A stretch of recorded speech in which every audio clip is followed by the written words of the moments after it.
Okay, so let's try another set of problems this time. So we are now on number 8. So let me read the problem. The reviews given by customers for cameras in an online shop follow a geometric sequence. The first model of a camera gets 6 reviews, while the fifth gets 486 reviews. So napansin mo, sa unang model daw, 6 reviews.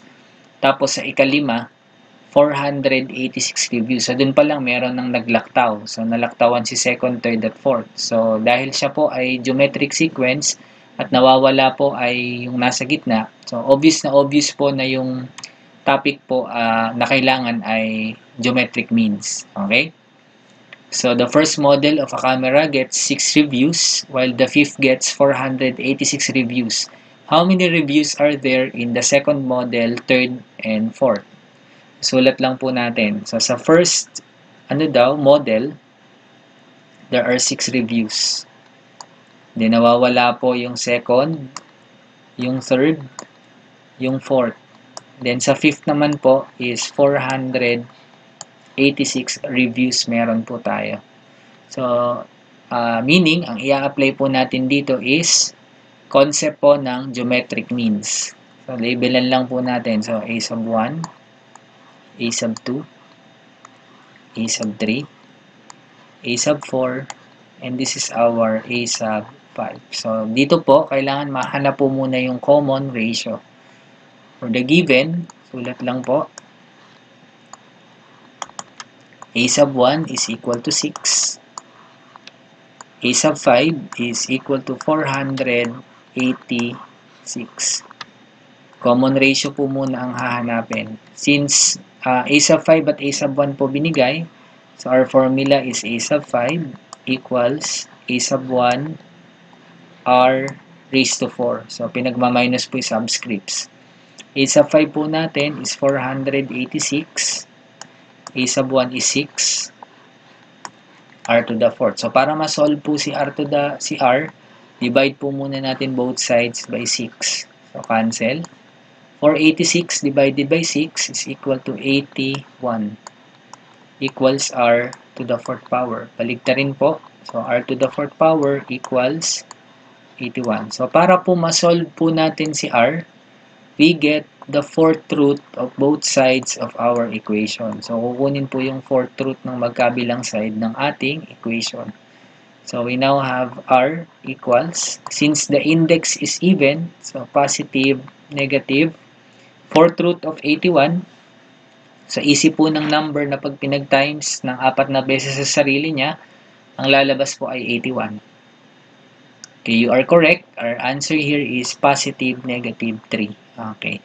Kaya lang dito po, since reviews ang pinag-uusapan, wala naman pong negative na review. So, meaning, ang kukunin lang po natin dito is R is equal to 3. Yung positive lang. So, kung ang common ratio po natin ay 3, hanapin po natin yung tatlong nawawalang reviews.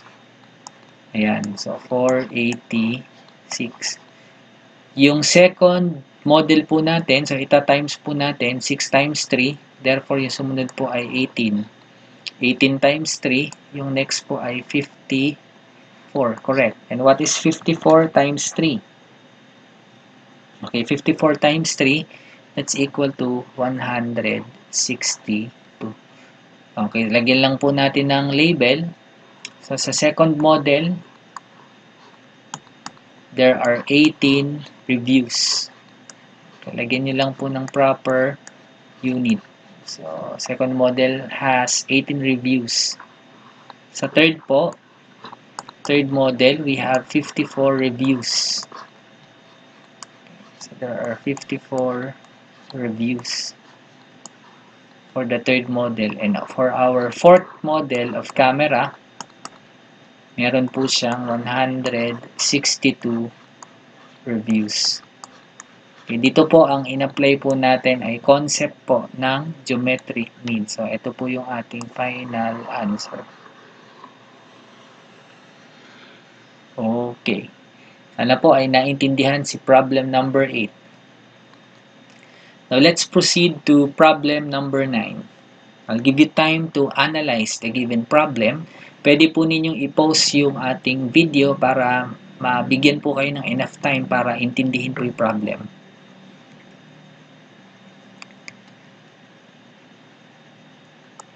Okay, let me read. A student is constructing a family tree. He has 2 ancestors in the first generation, 4 in the second, 8 in the third, and so on. He is hoping to trace back through 8 generations to calculate the total number of ancestors he has. Determine the total number of ancestors in all generations.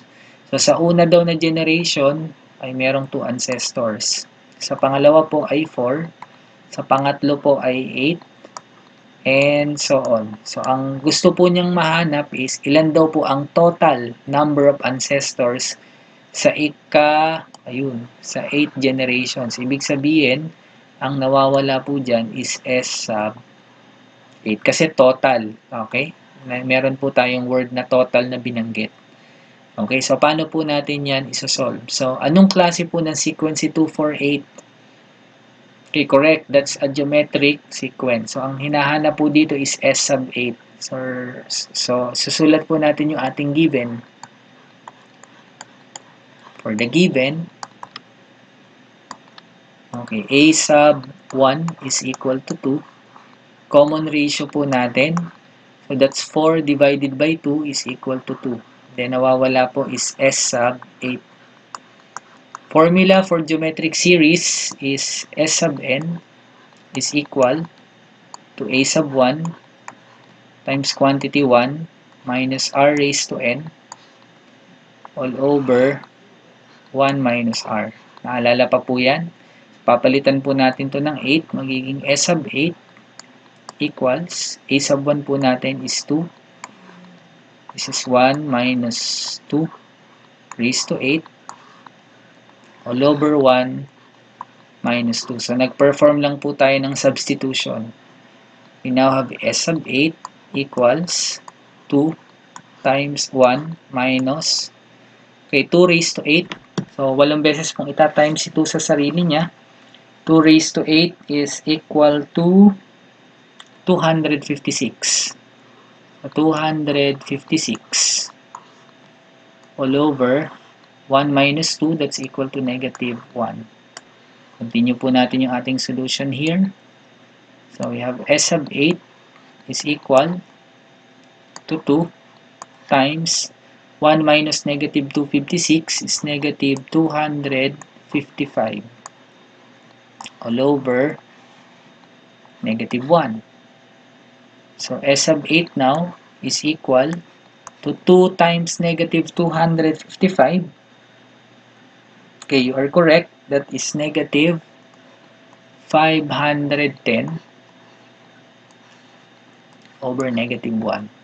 And what is negative 510 over negative 1? So, magiging positive 510 na po yan. Ibig sabihin, ang number of ancestors po ay 510 ancestors. So, sa 8 generations po, there are 510 ancestors na meron po siya. And that is our final answer for problem number 9. Okay, there are 510 ancestors. Sana po ay nagkakaintindihan po tayo sa number 9. Now, let's proceed to problem number 10. I'll give you time to analyze the given problem. Pwede po nyo i-pause yung ating video. Let me read the problem. A tennis ball is dropped from a height of 12 feet. Each time it hits the ground, it bounces to 2/3 of its previous height. What is the height of the ball in the first bounce? Find the total distance traveled by the ball before it comes to rest. So, ibig sabihin po, yung ball po natin, meron ka pong tennis ball. Okay, drawing po natin. Ayan, so this is the tennis ball. Okay, idadrop po si tennis ball sa height na 12 feet. So, syempre, magre-rebound daw po yan ng 2/3 ng kanyang height. Ayan. So, ganyan po yung mangyayari. Okay. Until it comes to rest. Okay. So, ganyan po yung ating illustration. Okay. So for letter A, ang hinahanap po natin, so is what is the height of the ball in the first bound? So, ito lang po yun. Ayan. Ano daw po yung height po nito? Yung unang rebound.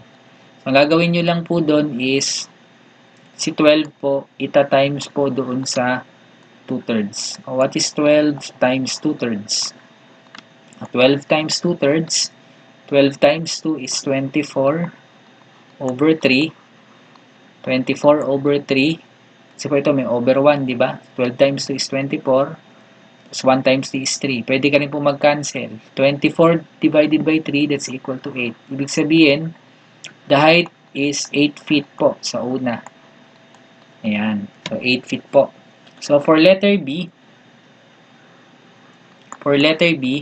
we have to find the total distance traveled by the ball before it comes to rest.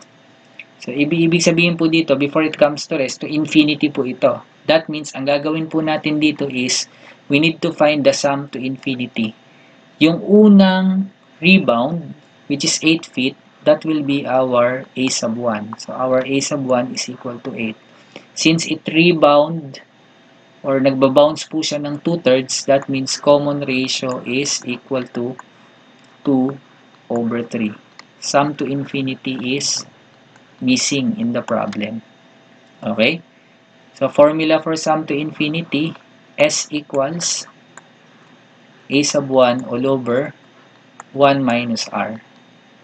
So, that is S equals 8 all over 1 minus 2/3. So, si 1 po, continue lang po natin dito. So, S equals, so si 8 po ay may denominator na 1 all over. Si 1 po, makakancel, magiging 3 over 3. Tama? 3 over 3 minus 2/3, that's equal to 1/3. Okay, times lang po natin. 8 times 3, that's equal to 24 over 1. Tapos 1 times 1, yun na po siya, over 1. So, 24 over 1, that's equal to 24. Yung 24 po na to na sum to infinity, ito po yan, ano? So, ang first term mo po ay 8. Ito po siya. So, ito po yung 8. Puro ito po yan. Ayan. So, yun po. Tapos, papunta po doon. Yung puro po pa-rebound po. Tama? So, ayan.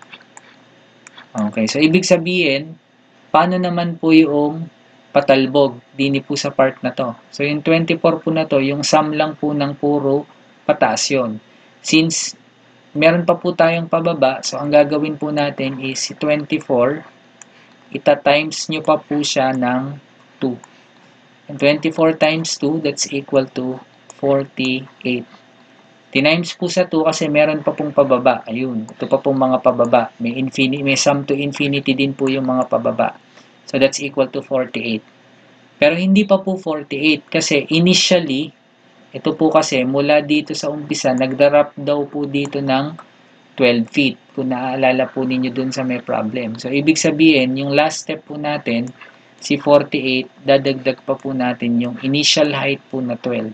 48 plus 12 is equal to 60. Therefore, our final answer is 60 feet.